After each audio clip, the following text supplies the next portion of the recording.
परळीतील व्यापारी महादेव मुंडे हत्याकांडाला तब्बल 21 महिने उलटले आहेत तरीही अजून दोषींना अटक झाली नाही। त्यामुळे अद्यापही न्यायाच्या प्रतीक्षेत असलेल्या महादेव मुंडेंच्या पत्नी ज्ञानेश्वरी मुंडे यांनी आज राज्याचे मुख्यमंत्री देवेंद्र फडणवीस यांची भेट घेतली। ज्ञानेश्वरी मुंडे आपल्या मुलांसह कुटुंबियांसह मुख्यमंत्री देवेंद्र फडणवीस यांच्या भेटीला गेल्या होत्या। मनोज जरांगे पाटील यांच्या मध्यस्थीने भेट झाल्याचं मुंडेंनी सांगितलं। यावेळी त्यांच्यासोबत भाजप आमदार सुरेश धस हे देखील होते। मुख्यमंत्र्यांनी महादेव मुंडे हत्या प्रकरणात कारवाईचं आश्वासन दिलं, तसंच आरोपींपर्यंत लवकरात लवकर पोहोचण्याचा प्रयत्न करू असं सांगितल्याची माहिती ज्ञानेश्वरी मुंडेंनी दिली आणि त्याचबरोबर एसआयटी नेमण्याचे आदेशही मुख्यमंत्र्यांनी दिले आहेत।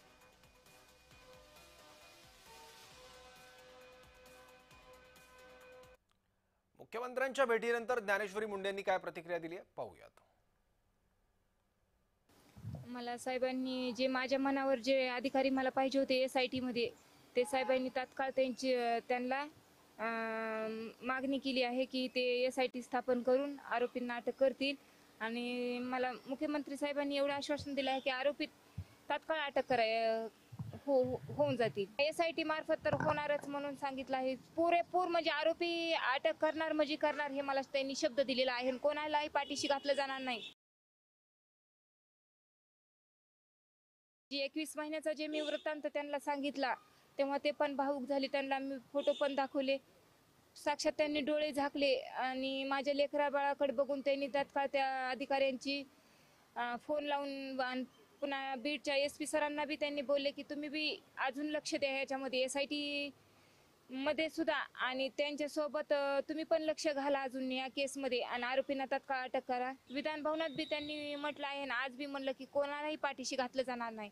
मुख्यमंत्री साहेबांचा शब्द म्हणजे संविधानाचा शब्द आपण मानला पाहिजे। मुख्यमंत्र्यांच्या भेटीच्या वेळी आमदार सुरेश धस हे सुद्धा तिथे उपस्थित होते। या भेटीनंतर त्यांनी काय म्हटलंय पाहूयात। ज्ञानेश्वरी ताईंच्या निवेदनामध्ये पंकज कुमावत जे आमच्या इथं डीवायएसपी म्हणून शिकाऊ डीवायएसपी म्हणून त्या ठिकाणी कामाला होते केजला आणि नंतर ते आता अमरावती स्थित ॲडिशनल एसपी आहेत, त्यांच्या अध्यक्षतेखाली एसआयटी स्थापन करावी। एसआयटी स्थापन झाल्याच्या नंतर आम्हाला 100% गॅरंटी आहे की महादेव मुंडेंचे खुनी हे 100% आता सापडतील। महादेव मुंडेच्या घरापासून 500 मीटर अंतरावरती परळीचे लोकप्रतिनिधी राहतात। मग त्यांना जाता येत नव्हतं का आतापर्यंत महादेव मुंडेंच्या घरी? मी गेलो तर आम्हाला काळे झेंडे, महादेव मुंडेंना भेटायला का आले म्हणून काळे झेंडे दाखवतात आणि तुमच्या घरापासून 500 मीटर अंतरावरती महादेवचं घर आहे। मग 21 महिन्यामध्ये परळीच्या लोकप्रतिनिधींना सवड कशी भेटली नाही त्यांच्याकडे जायची? ज्ञानेश्वरी मुंडेंनी विधान परिषदेचे विरोधी पक्षनेते अंबादास दानवे यांची भेट घेतली आहे। दानवेंसमोर ज्ञानेश्वरी मुंडेंनी आपली कैफियत मांडली, तसंच न्याय मिळवून द्यावा ही विनंती केली आहे। तर ज्ञानेश्वरी मुंडेंना न्याय मिळवून देण्याची बीड पोलिसांची इच्छाशक्ती नसल्याचा आरोप अंबादास दानवेंनी केला आहे। याच्यातले आरोपीचं तर नाव सांगतात ना, धड टाकत चला। आरोपी असेल तर किमान त्याला पोलीस स्टेशनला बोलून चौकशी तर करा, सिद्ध होईल ना होईल त्याचे सीडीआर रिपोर्ट, तो कुठं होता, काय होता, कोणाशी बोलला, काय बोलला, यांचं काय झालं, कोणती मालमत्ता होती, मग यांना कशासाठी फोन केला, मग ती मालमत्ता कोणी कशी खरेदी केली 1-1.5 महिन्यांनी, हे पण सगळ्या गोष्टी तपासाच्या ना। आणि मला असं वाटतं हे सगळं परळीच्या आणि बीडच्या पोलिसांना करायचंच नाहीये म्हणून या माऊलीला ते न्याय देऊ शकले नाही। पण मला असं वाटतं आता हा न्याय मिळेल अशा प्रकारच्या आशा पल्लवित झालेल्या। महादेव मुंडे हत्या प्रकरण काय पाहूयात।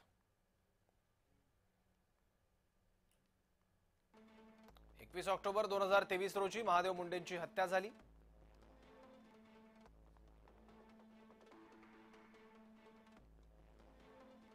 परळीच्या तहसील परिसरात ही निर्घृण हत्या करण्यात आली।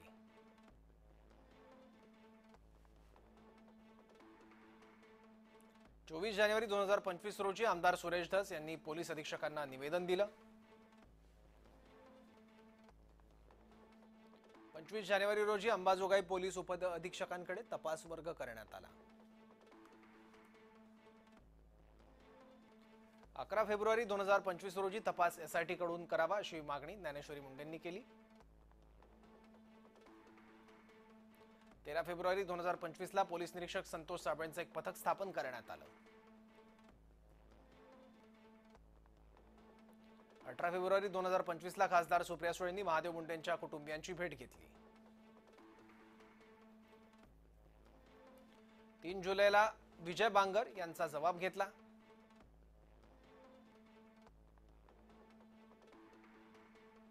16 जुलै रोजी तपास पुढे जात नाही म्हणून ज्ञानेश्वरी मुंडेंनी 2दा आत्महत्येचा प्रयत्न केला. 21 जुलैला वाल्मिक कराड, भावड्या कराड, गोट्या गीतेचा PCR घेण्याची ज्ञानेश्वरी मुंडेंनी मागणी केली.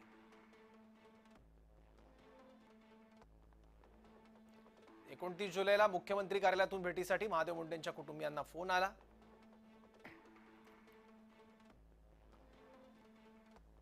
त्यानंतर आज मुंडे कुटुंबियांनी मुख्यमंत्र्यांची भेट घेतली आणि मुख्यमंत्र्यांनी SIT स्थापन करण्याचे आदेश दिले आहेत.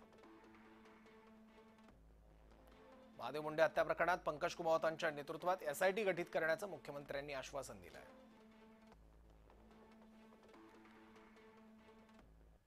आणि यासह JM विशेषमध्ये इथेच थांबूयात. पाहत राहा जय महाराष्ट्र.